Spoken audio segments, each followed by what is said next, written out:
ተክለ ቁመናው ትክክል ካልሆነ አንድ ሰው ለህመም ይዳረጋል ሁላቸውን ቦታ የሚይዘው ደግሞ የጉልበት ህመም ያላቸው ታካሚዎች ናቸው ጉልበቴ በጣም ያመኝ ነበር ጉልበቴ በኃይል ያመኝ ነበር መንቀሳቀስ አልችልም ወደ መጸዳጃ ምናምን መሄድ አልችልም ነበር ከዛ የባሰ ቤት ዋልኩ በቃ ድፍት ያለ አይነት የእግር አረጋገጥ በሚኖርበት ጊዜ መጀመሪያ ህመም የሚያመጣው ቁርጭምጭሚትና ጉልበት ላይ የስቴሮይድ ኢንጀክሽን የሚባል ህክምናን አልመክርም የቀረ ነገር አሁን እንደዚህ ተንበርክከው ቁጭ ማለት እግራቸው ላይ ህክምና የሚያስፈልጋቸው ብዙውን ጊዜ ገጣጠሚያ ላይ ህመም ላላቸው ይሄ ጡንቻ መሳሳቡ ለጉልበት በጣም የመገጣጠሚያ ህመም በዋናነት ደግሞ የጉልበት መገጣጠሚያ ህመም ለዚህ ምረዛንደን ከተማችን በመዲናችን ከሚገኙ እጅግ ዘመናዊ ከሆኑና በትልቅ ባለሙያዎች አገልግሎት እየሰጠ የሚገኘውን ፈርስት ስፓይን ክሊኒክን በአካል እጅ ጎብኝቼላችኋለሁ ዶክተር ኪሩቤል ግርማ ሳህሉ ባላለው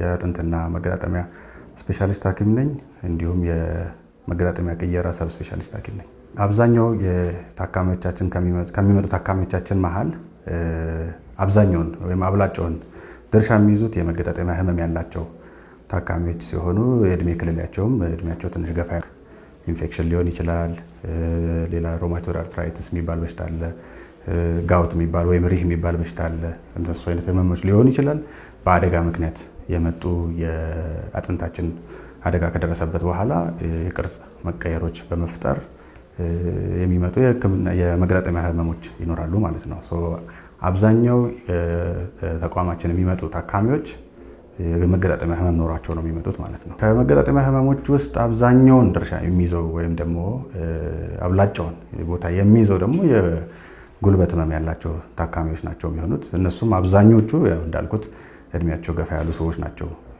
የትኛውንም የእድሜ ክልል የመገጣጠሚያ ህመም ሊኖሮት ወይም የጉልበት ህመም ኖሮት ሊመጣ ቢችልም አብዛኞቹ እኛ ጋር ወይም ተቋማችን የተለያዩ ተቋሞች የሚመጡ ታካሚዎች የጉልበት ህመም ያላቸው ታካሚዎች ናቸው የጉልበት ህመም የትኛውንም የእድሜ ክልል ሊያመው ይችላል መንስኤው ምክንያቱ ይለያያል እንጂ በአደጋ ምክንያት ማንኛውንም ሰው አደጋ ሊደርስበት ይችላል ለምሳሌ በሽታም የማንኛውም ሰው በሽታ ሊደርስበት ይችላል አንዳንድ ሰዎችን ለይቶ የሚያጠቃ በሽታም እንዳለ ሁሉ ማለት ነው ነገር ግን ይሄ የጊዜ ወይም የእድሜ ሂደት ምክንያት ወይም የሰውነት አካላችን እንግዲህ የተለያየ እድሜ ይኖረዋል ማለት ነው ኖርማሊ ለምሳሌ አሁን መኪናን ብንወስድ ማይሌጅ አለው አይደለ መኪና ለምሳሌ አሁን የሆነ ያለ አመት ያገለግላል በማይሌጁ ነው የሚባለው አይደል ስለዚህ የሰውነት አካላችንም የተጻፈ ማይሌጅ እድሜው እንደዚህ ድረስ ነው የሚሰራው ባይልም የሆነ ጊዜ በኋላ ዊራውት እያደረገ እንግዲህ ፌል ማድረግ ወይም ደግሞ መገጣጠሚያ ችግር እየሆነበት የጉልበት ሊሆን ይችላል የትከሻ ሊሆን ይችላል የዳሌ ሊሆን ይችላል የትኛውም መገጣጠሚያ ሊሆን ይችላል በጊዜ ሂደት ወደዚህ ችግር መምጣቱ የማይቀር ሂደት ነው ማለት ነው ስለዚህ ከነዚህ መገጣጠሚያዎች ደግሞ አብዛኛው የሚሆኑት የጉልበት ችግር ያለባቸው ታካሚዎች ናቸው ማለት ነው አንዱ ከዚህ ከእድሜ ጋር የሚያያዝ የመገጣጠሚያ ህመሞች ውስጥ ኦስቲዮአርትራይቲስ የምንለው በሽታ ሲሆን እንግዲህ ይሄ ደግሞ የራሱ የሂደት የተለያየ እድሜ ክልል ላይ ወይም የበሽታ ሂደቱ ላይ የተለያየ ስቴጂንጎች አሉት ማለት ነው ስለ ጉዳቱ ደረጃዎች ከማውራታችን በፊት እንደው ሪስክ ፋክተር ወይም ማጋላጭ ባህሪያት ምንላቸውን እንጥቀስ እስኪ መገጣጠሚያ ህመምን ወይም ደግሞ በተለይ ደግሞ የጉልበት መገጣጠሚያ ህመምን የሚያጋልጡ ወይም ሪስክ ፋክተሮች ምንድናቸው ብለን ስናስብ እንግዲህ ከጄኔቲክስ እንጀምራለን ማለት ነው ወይም እንግዲህ በዘር ወይም ደግሞ ጂናችን ይወሰናል ማለት ነው እንግዲህ ስለዚህ ፓቶአናቶሚው ማተር ያደርጋል አንድ ሁለተኛው ደግሞ የሰውነት ቅርጽ የተክለ ሰውነታችን ቅርጽ የክብደት መጠናችን ኦኬ እንዲሁም ደግሞ ዴይ ቱ ዴይ አክቲቪቲያችን እነዚህ ሁሉ ኢንቱ ፋክተር ውስጥ ይገባሉ ምክንያቱም ሁሉም ሰው በአንድ አይነት ፕሮግረስ ይሄዳል ማለት አይደለም ስለዚህ የሰውነት ክብደት የተክለ ሰውነት ቅርጽ የአመጋገብ ሁኔታ እንዲሁም ደግሞ የጄኔቲክስ ፋክተሮች አሉት ማለት ነው ለየትኛው ታካሚ ላይ ነው የሚጋለጠው የትኛው ነው የማይጋለጠው የሚለውን ለመለየት ማለት ነው እስኪ ከካሪዮፕራክተር ደግሞ አንፃር ነው አቋቋማችን ወይም ደግሞ የእግራችን መዳፍ ተፈጥሮ ለጉልበታችን ህመም መንስኤ ይሆን እስኪ ዶክተር ሰላምን ደግሞ እንስማ ተክለ ቁመናው ትክክል ካልሆነ አንድ ሰው ለህመም ይዳረጋል የሚለውን ነገር ከዛም ፎቀቅ ልበልና ከውስጥ እግሩ ልጀምር እችን ነገር እንድታይልኝ ፈልጋለሁ የውስጥ እግራችን ውስጥ ትንሽ ማስል አለች። እቺ ማስል እቺ ጡንቻ በምትኮማተርበት ጊዜ ይሄንን ጅማት ስለምትሰበስበው ይሄ ጅማት ደግሞ በኋላ መጥቶ ይሄ አኪሊስ ተንደን የሚባለው ጉልበታችን ውስጥ ነው የሚገባው። የጉልበታችን ችግር ብዙ ጊዜ ከውስጥ እግራችን አቋቋሙ ከመዳፉ የመዳፉ ጡንቻዎችና ጅማቶች ትክክል ባለመሆናቸው የጉልበታችን አቀማመጥ ትክክል አይሆንም ማለት ነው። ይሄንን እንደዚህ መተን ጉልበቱ ድረስ ስንገባ ጉልበታችን 3 አጥንት ነው በዋነኛነት። ትልቁ አጥንት ከላይ ያለው ነው። ከዛ እዚህ ጋር 2 አጥንቶች ናቸው ያሉት። እነሱ አንዱ ባንዱ ላይ ትክክል እስካልሆኑ ድረስ ጉልበታችን ጤነኛ ሊሆን አይችልም። እነሱ ደግሞ ትክክል ሊሆኑ የሚችሉት ከዚህ ጀምረን ከጅማቶቹ ጉልበት ድረስ የሚገቡት እዚህ መዳፋችን ላይ ያሉት ጅማቶች መኮማተር ካላቸው ጤነኛ ጉልበት ሊኖረን አይችልም። ይሄንን ስናስብ የእግር አረጋገጣችንን እያሰብን ነው የሚሆነው። ገባ ብሎ የሚረግጥ ሰው ክብደቱ በውስጠኛው የጉልበቱ አቅጣጫ ላይ ነው ያለው ማለት ነው።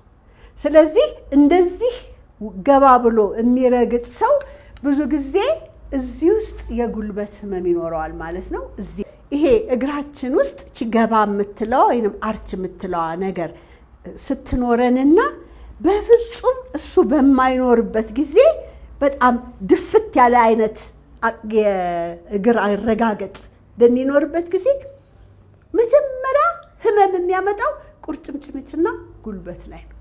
ይህ ኦስቲዮአርትራይቲስ ያልነው ወይም ደግሞ በጉልበታችን መገጣጠሚያዎች መፋተግ ምክንያት የሚፈጠረው የህመም አይነት የዕለት ተዕለት ኑሯችንን ምን ያህል አፌክት እንደሚያደርገው እስኪ ከታካሚዎቹ ከራሳቸው አንደበት ደግሞ ሰምተን እንመለስ። ሰራሃረቀኝ ሀጎስ ይባላል። ጉልበቴ በጣም ያመኝ ነበር። ጉልበቴ በኃይል ያመኝ ነበር። ለ2 አመት ወይንም 1 አመት ተኩል በጣም ያመኝ ነበር። ፔንፉል ነበርኩኝ። መንቀሳቀስ አልችልም። ወደ መጸዳጃ ምናምን መሄድ አልችልም ነበር። እንዲሁም ብድግ ብቻዬን ራሴን ችዬ መነሳት አልችልም ነበር። እግሬ በጣም በሚያመኝ ጊዜ ያው ማጠፍም አልችልም፣ መንቀሳቀስ አልችልም። ቤተክርስቲያን ሄጄ ጎንበስ ብሎ እንትን ማለት አልችልም ነበር። ይሄ አካባቢ በጣም ፔንፉል ነበርኩኝ። ይሄ እስከ ወገቤ ድረስ በጣም ያስቸግረኝ ነበር። ከማህበራዊ ኑሮ ሁሉ እንትን ብዬ ነበር፣ አቁሜ ነበር። ምክንያቱም ቤት ነበር ሞላው። ህክምናውንም መስራት አልቻልኩም። በደረጃ መውረድ አልችል፣ ደረጃ ደግሞ ወደ ላይ መውጣትም አልችልም። እንዲ ቁልቁለት የሆኑ ነገሮችማ በፍጹም አይሞከሩም። ከዛ የባሰ ቤት ዋልኩ። በቃ በጣም የባሰ ቤት ዋልኩኝ። ፊዚዮቴራፒ ሞክሬ ነበር። አንዳንድ ክሊኒኮች ሄጄ ነበር። ሰዎች እንትን ያሉ የጠቆሙኝ አካባቢ ፍሎሃ ፊዚዮቴራፒ ምንም አድርጌ ነበር። ግን ብዙ ለውጥ አላገኘበት አልቻልኩም። ያ ቤት 1 አመት ከምናምን ቤት ነበርኩኝ። ከቤት ሳልወጣ ማህበራዊ ኑሮ ሳል እምነት ቦታ ሳልሄድ ቤተክርስቲያን ምናምን መሄድም ብዙም አልችልም ነበር። አሁን ደግሞ እስኪ ቅድም ጀምረው እንደነበረው ጉዳይ እንመለስ። ሁሉም የጉልበታችን መገጣጠሚያ ጉዳቶች ተመሳሳይ ይመስሉታል? በፍጹም አይደለም። ለህክምናችንም ይረዳን ዘንድ የጉልበት መገጣጠሚያ ጉዳቶችን የተለያየ ደረጃ ሰጥተናቸዋል። መገጣጠሚያ ህመሙ የትኛው ስቴጅ ላይ ነው ያለው የሚለውን በሞዴል ማስረዳት ይቻላል። ለምሳሌ አሁን እዚህ ጋር እንደምንመለከተው ይሄ ሞዴል የጉልበት መገጣጠሚያ ሞዴልን ይመስላል ብለን የምናስበው ሞዴል ነው። ይሄ እዚህ ጋር ኖርማሉ ነው ማለት ነው። እዚህ ኖርማል ምን ማለታችን ነው? የላይኛው አጽመባት አጥንት አለ፣ ታችኛው የጉልበት አጥንት አለ። ከላይ ደግሞ እንደምናየው ይሄ በሰማያዊ ከለር የተቀባው ደግሞ ካርትሌጅ ወይም ለስላሳ ሽፋን ያለው ያጥንቱ ጫፉ ለስላሳ ሽፋን ወይም በጣም ሉብሪኬትድ የሆነ ለስላሳ ፓርት ማለት ካርትሌጅ የሚባለው ማለት ነው። ከሱ ስር ደግሞ ሾክ አብዞርብ የሚያደርግ እንቅስቃሴውን የተሳለጠ እንዲሆን የሚያደርግልን ደግሞ ሜኒስከስ የሚባል ለስላሳ ስጋ አለ። ከጀርባም እንደዚሁ ይዘውት የሚሄዱ ክሩሼት ሊጋሜንቶች አሉ፣ ጆይንት እዚህ ጋር በጎንና በግራ በኩል ጅማቶች አሉት ማለት ነው። ስለዚህ ይሄ ኖርማሉ መገጣጠሚያ ነው እንግዲህ የሚመስለን ማለት ነው። የመጀመሪያው ስቴጅ ላይ ሲሆን እንግዲህ ምንድነው የሚሆነው?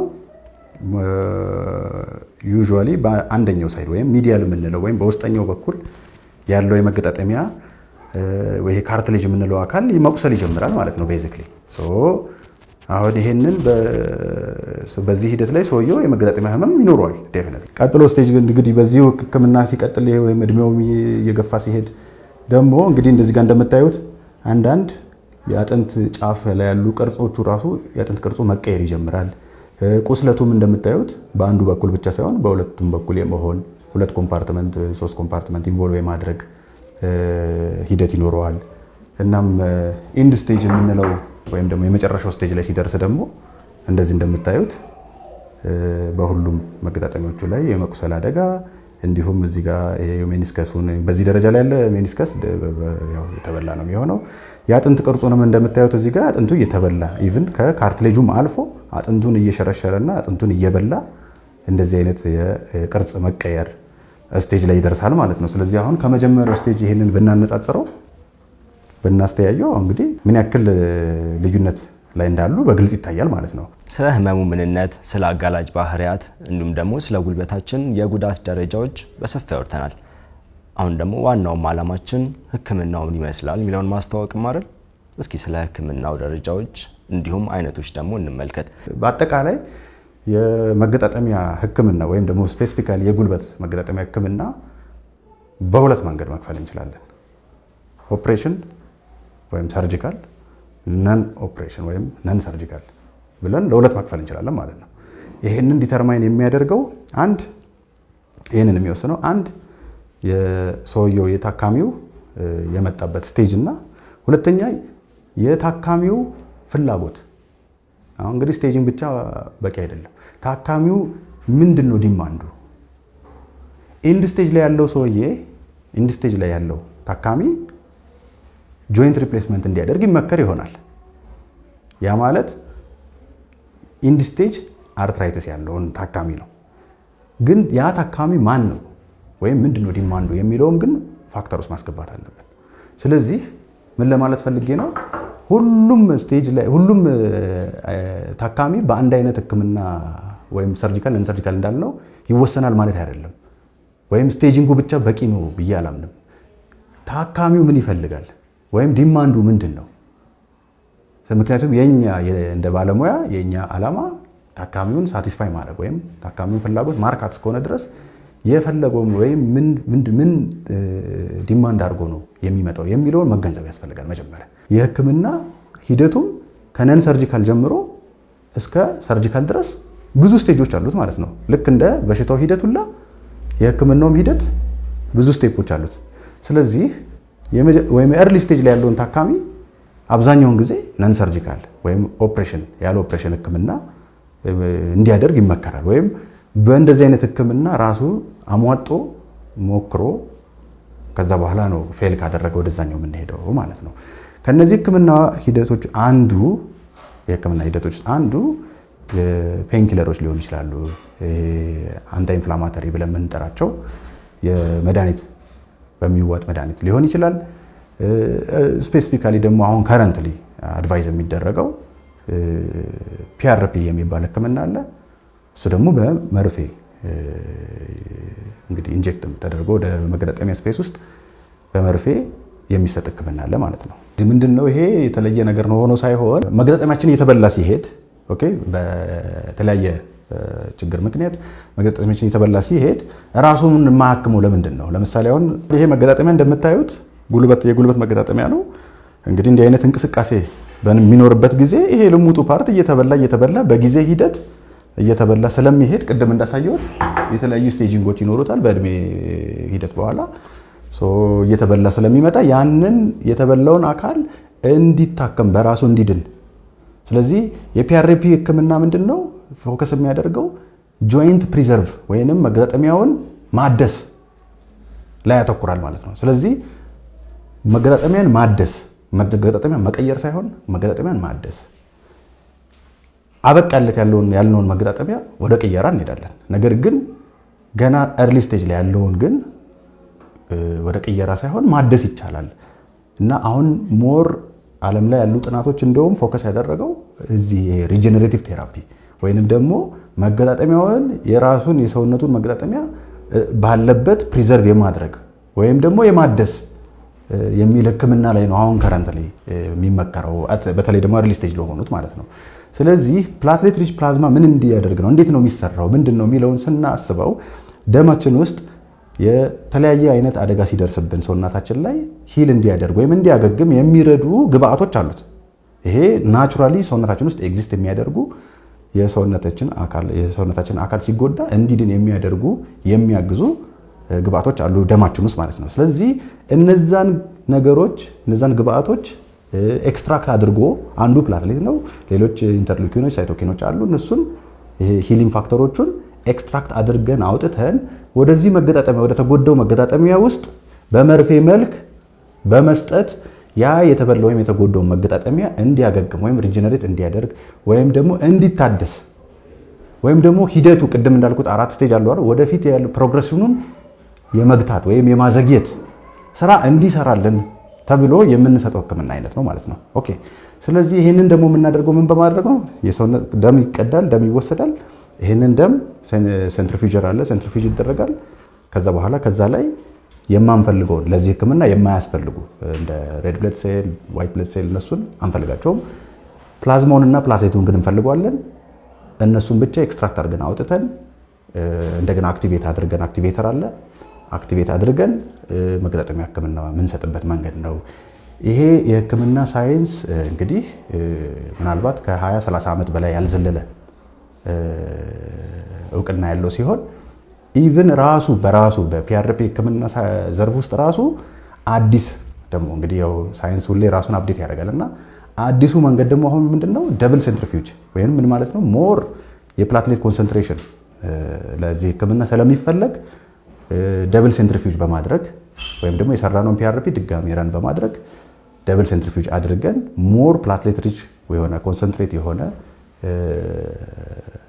ፍሉድ እንግዲህ ኢንጀክት እናደርግና ለማከም ያ ማለት እንግዲህ ምንድነው የበሽታውን ሂደት ለማዘግየት ወይም ለመግታት ወይም እንዳይብስ ለማድረግ ማለት ነው። ነገር ግን ይሄ ብቻውን በቂ አይደለም። ምክንያቱም አሁን ስፔሲፊካሊ እንግዲህ ኦስቲዮአርትራይቲስ ያወራን ስለሆነ የዚህ በሽታ የምናወራው የቁስለቱን ቦታውን እንግዲህ ካርትሌጁ ተበላ አልን እንጂ ሙሉ ጆይንቱ ነው ፌል የሚያደርግ ስናስብ ጆይንት ወይም መገጣጠሚያ ስንል አካባቢ ያለው ስትራክቸሮች በሙሉ ማተር ያደርጋሉ። ለምሳሌ ጡንቻው መገጣጠሚያ አካባቢ ያሉ ጡንቻዎች፣ ካፕሱሉ ጆይንት ካፕሱሉ፣ ካርትሌጁ፣ ሜኒስከሱ፣ ሊጋሜንቶቹ እነዚህ ሁሉ የበሽታው አካል ናቸው። ስለዚህ ካርትሌጁን ወይም ጆይንት ሰርፌሱን ብቻ ህክመን አንተውም ማለት ነው። ህክምናው በዚህ ብቻ በቂ አይሆንም። አብሮት ምን መኖር አለበት? አዲኩዌት የሆነ ፊዚዮቴራፒ ያስፈልጋል። ወይም አብሮት እንግዲህ የሰውነት አካል ምንድነው የመገጣጠሚያውን ተሸክሞ ወይም ሰፖርት አድርገው ያሉት ጆይንት ሰፖርት ስትራክቸሮች እንደዚህ ሊጋሜንቶቹ፣ መስሎቹ አብረው መስራት አለባቸው ማለት ነው። እነሱም አብረው መታደስ አለባቸው። ስለዚህ ፊዚዮቴራፒ የሚጠቅመው ለምንድነው? እዚህ ጋር እንግዲህ የጡንቻውና የመገጣጠሚያውን ሰፖርት አድርገው የያዙት ስትራክቸሮች ስትሮንግ እንዲሆኑልን ማለት ነው። ይሄ ምን ለማድረግ ነው? ያከምነውን የተበላውን የመገጣጠሚያ አካል ፈርዘር ዳሜጅድ እንዳይሆንበት ኮኦርዲኔትድ የሆነ መስል ኮኦርዲኔሽን እንዲኖረን ማለማመድ ያስፈልጋል ማለት ነው። ተመልካቾቼ ይህ አሁን ያወራነው የጉልበት ላይ የሚሰጥ የመርፌ ህክምና ከዚህ በፊት የምናውቀው ወይም ደግሞ በአብዛኛው የጤና ተቋማት ውስጥ በጉልበት ላይ ይሰጥ ከነበረው የመርፌ ህክምና አይነት ወይም የስቴሮይድ የመርፌ ህክምና ፈጽሞ የተለየ ነው። አሁን ላይ ባሉ ጥናቶች እንዲሁም በባለሙያዎች ረገድም ይህ የስቴሮይድ ህክምና ማለትም ስቴሮይድን በጉልበታችን መገጣጠሚያ ላይ መውጋት ፈጽሞ የተከለከለ ወይም የማይመከር መሆኑን መረጃዎች የጤና ባለሙያዎችም ይናገራሉ። ለዚህ መገጣጠሚያ ህክምና ተብሎ አንዳንድ ጊዜ ከዚህ በፊት ስቴሮይድ ህክምና ይሰጥ ነበር። ወይም ታካሚዎች ምናልባት ስቴሮይድ ካላወቁ ነጭ ወተት የመሰለ ፈሳሽ በመርፌ መልክ የሚሰጠው ህክምና አለ። እሱ የቀረ ህክምና ነው። ምክንያቱም የራሱ የስቴሮይድ ሳይድ ኢፌክቶች እንዳሉ ሁሉ ኢቭን የበሽታውን ፕሮግረስ ቅድም ስቴጅ እንዳደረኩት ፕሮግረሱን ራሱ የሚጨምር ወይም ጆይንቱን ፓፍ ያደርገዋል ወይም ደግሞ ወደ ጆይንት ሪፕሌስመንት የሚያፋጥን ህክምና አይነት ነው ስቴሮይድ ህክምና። ስቴሮይድ ኢንጀክሽን የሚባል ህክምናን አልመክርም፣ የቀረ ነገር ነው። ህክምና አይነቶቹን ሰርጂካል፣ ነን ሰርጂካል በሚለው ከፋፍለን አይተናቸዋል። ነን ሰርጂካል ከሚባሉት ውስጥ ደግሞ የሚዋጡ መድኃኒቶችን እንደ ህመም ማስታገሻ አይነቶችን ማለት ነው፣ ፊዚዮቴራፒ እንዲሁም ደግሞ በፈርስት ስፓይን ክሊኒክ በሰፊው የሚሰጠው የፒአርፒ ህክምናን አይተናል። ከዚህ በተጨማሪ ግን እዛው በፈርስት ስፓይን ክሊኒክ ውስጥ ያገኘነውን እጅግ ዘመናዊ የሆነውን መሳሪያ ላስተዋውቃችሁ። ኤሌክትሮቴራፒ ይባላል። የኤሌክትሮቴራፒ የምንሰጥበት ሩም ነው። ታካሚዎቻችን ከቴራፒ ከወጡ በኋላ ከዚህ ደግሞ ብዙ ኤሌክትሮቴራፒዎች አሉ። ይችን ያርቴክ ትባላለች፣ አልትራሳውንድ አለ፣ ሞዴላት አለ፣ ብዙ እንትን ማሽኖች አሉ እና እንደያንዳንዱ ክሊያንቱ እንደሚያስፈልገው ኤሌክትሮቴራፒ አይነት ከዚህ ከመጡ በኋላ እናደርግላቸዋለን። ይችኛዋን ያርቴክ ትባላለች ማሽኗ። የተለያዩ ሄዶች አሏት እና እነዚህን እንደየቦታው እየቀያየርን እንጠቀማታለን። መጀመሪያ ከዚህ ክሬም እናደርጋለን። የራሱ የሆነ ክሬም አለው። ቶሎ ሪፔር እንዲያደርጉ አሲስት ማድረግ ነው። ወይም የመስል የጡንቻ መሸማቀቅ ነገር ካለ እሱን ነገርም ለማፍታታት እንጠቀምበታለን ማለት ነው። አሁን ይህችን እጠቀማለሁኝ እኔ። ስለዚህ ከዚህ ጋር እንትኔን ሴት አፕ አደርጋለሁ።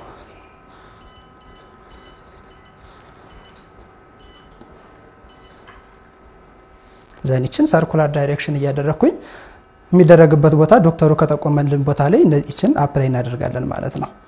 ለእያንዳንዱ ለጉልበት ከታች ለቁርጭምጭሚት ለሁሉም ቦታ ላይ ራሱ ማሽኑ ስፔሲፊክ ፕሪፕሮግራም ተደርጎ የተቀመጠለት ሰዓት ስላለ እሱ እስከሚያልቅ ድረስ እንጠቀመዋለን ማለት ነው። ህክምና የሚያስፈልጋቸው ብዙውን ጊዜ መገጣጠሚያ ላይ ህመም ላላቸው ፔን ለመቀነስ ማለት ነው።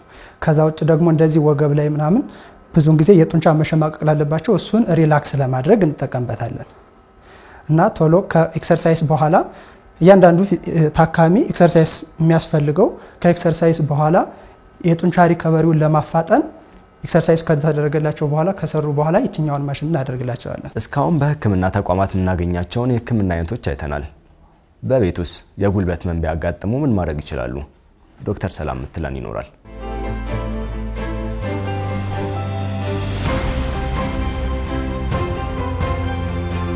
ጡንቻውን ማሳሳብ አንደኛ መድኃኒት የሚሆነው እግር እንደዚህ ብድግ አድርጎ ምናልባት ይሄንን ማሳሳብ የመጀመሪያው እንትኑ እሱ ነው የሚሆነው።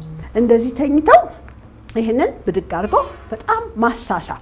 እዚህ ጋር ያለው ሲሳሳብ ምናልባት በጨርቅ ነገርም ይዘው ሊያሳስቡት ይችላሉ። ወገብ ላይ ጫና እንዳያመጣ የታችኛው ጉልበት ቢታጠፍ መልካም ነው የሚሆነው። ስለዚህ ይሄ ጡንቻ መሳሳቡ ለጉልበት በጣም ትልቅ ሰላም ይሰጣል።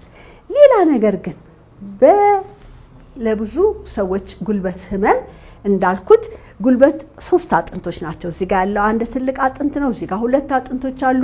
የነሱ አቀማመጥ እንዴት ነው ብዬ ስል ከ40 ዓመት ከ45 ዓመት እድሜያቸው ያልበለጠ ሰዎች መንበርከክ ቢችሉ፣ ስለዚህ እንዲህ የሚመች ነገር ላይ ነው የሚንበረከኩት። ኑሪና ተንበርከኪልኝ። አሁን ይሁን እንደዚህ ይሄን ከፍ እናርግ። እንደዚህ በሚንበረከኩበት ጊዜ ሲንበረከኩ ከዚህ ያለው ጅማት ይሳሳባል።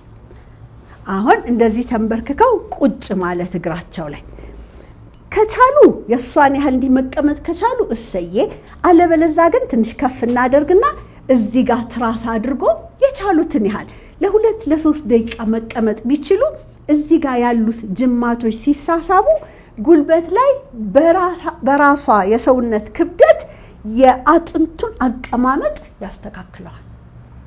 ስለዚህ አንደኛው ቤት ውስጥ ሊያደርጉ የሚችሉት ነገር ይሄ ነው። ሁለተኛ ጣቶቿን ወደ ውስጥ እንድታረግ አደርጋለሁ። አሁን እንደዚህ በሚሆንበት ጊዜ ቅድም ያየነው ያቺ ትንሿ ጡንቻ እዚህ ውስጥ ያለችው ተኮማትራ ለብዙ ችግሮች መንስኤ የምትሆነው እሷን እናሳስባታለን። ከአውራ ጣቱ ጀምሮ በዚህ በኩል ያለውን ጅማት እዚህ ድረስ ያለውን የጉልበትን መፍታታት ያመጣልና በሁለቱም በኩል 2-3 ደቂቃ እንደዚህ ተንበርክኮ አልጋቸው ላይ መቀመጥ ቢችሉ በጣም ትልቅ መፍትሄ ይሆናል። ሲነሱ ግን በአንድ ጊዜ እንዳይቆሙ ቁጭ ይሉና እግራቸውን እንዲያፍታቱ እንዲያዘዋውሩ ይሄንን እንመክራለን። ፈርስት ስፓይን ሆነች ጎረቤቴ ማለት ነው።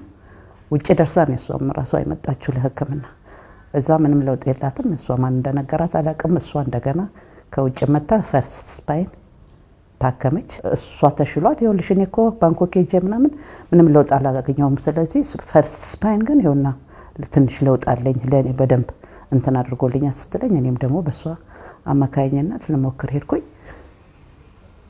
እግዚአብሔር ይመስገን ደህና ነበርኩኝ። አንዳንድ ኤክሰርሳይሶች ሰራ ነበር ተነግሮኝ፣ ያው ማሳጅ ምናምን አለ ፊዚዮቴራፒ ምናምን ነበረ። እሱን እያደረኩኝ ኤክሰርሳይሶችም አንቲፔንም ምንም እየተሰጠኝ ወደ 6 ወር ነው ትንሽ የተሻለኝ ከ6 ወር በኋላ በዱላ ምንም መንቀሳቀስ ጀመርኩኝ። እንደሱ ያረኩ በቃ ኦልሞስት አሁን ወደ 2 ዓመት ተኩል ሆኖኛል። ቤተክርስቲያንም ሄዳለሁ፣ እንደ ልብ እወጣለሁ፣ በደረጃ ወርዳለሁ፣ እንትን እላለሁ። እንደውም ለሌላ ሰዎችም ሌላ ሰዎችንም መላክ ጀምሬያለሁ ራሴ ካገኘሁት ሕክምና እንትን አንፃር ሌሎች ሰዎችንም እዛ ሄዱ ፈርስት ስፓይን እላቸዋለሁ። ፈርስት ስፓይን ፒያሳም ያለው ቦሌም ያለው ይሄዳሉ እና ብዙ ለውጥ አይቼበታለሁ ማለት ነው። እኔ ለራሴ በጣም ብዙ ለውጥ እንጂ በጣም መጥፎ ሁኔታ ላይ ነበርኩት። ያው አልጋ ላይ ስትይ ደግሞ በጣም እንትን ይላል። ሴት ልጅ በተለይ አልጋ ላይ ስትሆን በጣም ከባድ ነው እና ያ ሁሉ ነገር እግዚአብሔር ይመስገን ደህና ነኝ። አሁን ኦልሞስት 2 ዓመት ተኩል ሆኖኛል። በጣም ደህና ነኝ በኃይል እና በዚህ አጋጣሚ ላመሰግናቸው ፈልጋለሁ ስታፉን ጠቅላላ። እውነቴን ነው በጣም ደህና ነኝ። የመጀመሪያ ምክሬ ምንድነው አንድ ሰው መገጣጠሚያ ህመም ሲኖረው እንግዲህ መገጣጠሚያ ህመም ማለት ወይም የጆይንት ህመም ማለት የኳሊቲ ኦፍ ላይፋችንን አፌክት የሚያደርግ ወይንም ደግሞ የዕለት ተዕለት እንቅስቃሴያችንን የሚያግድ የህመም አይነት ስለሆነ እንግዲህ ባለሙያ ጋር በመቅረብ ህክምናቸውን እንዲያገኙ መክራለሁ። አንድ ሁለተኛ የመገጣጠሚያ ህመም እንዳይኖራቸው ወይም የመገጣጠሚያ ህመማቸውን እንዲያስታምሙ የሚረዷቸውን አመጋገብ ስልቶች እንዲቀይሩ መክራለሁ። እንዲሁም ክትትል እንዲያደርጉ መክራለሁ። አንዴ መድኃኒት ወስጄ በዛው ብሎ የሚጠፋ ነገር እንደዛ አይነት ነገር አይደለም። የህክምናውም የበሽታውም አይነት እንደዛ ስላልሆነ ክትትል የሚፈልግ ነገር እንደሆነ ለራሳችን ክትትል የምናደርግ ከሆነ እንግዲህ መገጣጠሚያ ህመም ማስታገስና ማስቀረት እንችላለን ማለት ነው። ልክ መኪናችንን ከስር እየሄድን ሰርቪስ እንደምናደርገው መገጣጠሚያችንንም ሰርቪስ ማድረግ ይቻላል እያልኩ ነው። አንዳንድ ቦታዎች ሄጃለሁ፣ ግን ለየት ያለ ነገር ያገኘሁት እኔ ፈርስት ስፓይን ነው እና ከማሽናቸውም ጀምሮ በጣም ቆንጆ እንትን አግኝቻለሁኝ። ከሌሎቹ እንትን ከሚሉት አንፃር ሳየው በቶሎ እንግዲህ ረዘም ያለ ጊዜ ነው የተኛሁት። ታምሜ ተኝቼ ግን ቶሎ ለውጥ ያገኘሁበት እዚህ ነው ማለት ነው። መጀመሪያ በየሶስት ቀኑ ነበር የምሄደው። በኤቭሪ 3 ዴይስ ነበር የሚቀጥሩኝ። ከዛ በ15 ቀን ሆነ፣ ከዛ በሳምንት ሆነ፣ ከዛ በ15 ቀን፣ ከዛ በወር እየተደረገ መጨረሻ ላይ እንደና እንግዲህ ይሄን ነው። ለውጤ ደግሞ ምንድነው እንደ ልቤ መጸዳጃ መሄዴ፣ እንደ ልቤ ጫማ ጎንበስ ብሎ ማሰሩ፣ ጫማ ረዘም ያለ ጫማ እንትን ያለው ጫማ ማድረጌ። በስሊፐር ነበር የምሄደው። ጎንበስ ብዬ ደግሞ አንዳንድ ነገሮችን ማንሳት አልችልም ነበር። በዛ ላይ ደግሞ መጸዳጃ ከባድ ነገር ነው። ሰዎች ነበር የሚወስዱኝ እና በጣም እንትን ነበርኩኝ እና ለውጤ በጣም ትልቅ ለውጥ ነው ያለኝ። በጣም በዚህ ሁኔታ ደግሞ ላመሰግናቸው ፈልጋለሁ ፈርስት ስፓይን